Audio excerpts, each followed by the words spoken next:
Firulay. Tengo que buscar ese puto perro ahora. ¿Dónde está Firulay que no lo veo? Ese perro no sé dónde se Está fue. loco, está loco. Ahora con la mentecita que ahora se la quiere tirar de presidente ahora.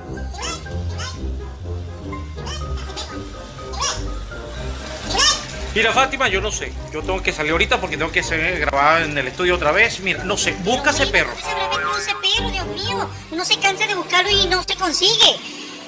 Me va a matar ese perro, es que anda más loco que el carajo. Ahora que anda con la psicosis que se le quiere tirar de presidente, saludando y tirándole besos a todo el mundo. No, Firula está loco, ese desde que está con la juntilla de los perros, eso, el chiquita y el lengua y el encía, van a matarme, me van a matar.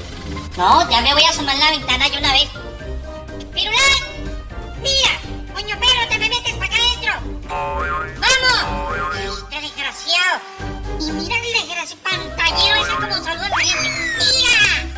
¡Te me metes! ¡Te metes! ¡Firulay! ¡Firulay!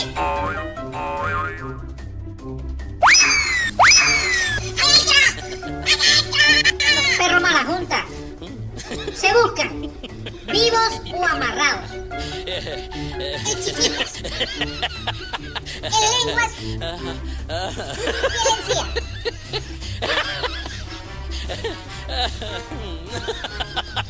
El que lo consiga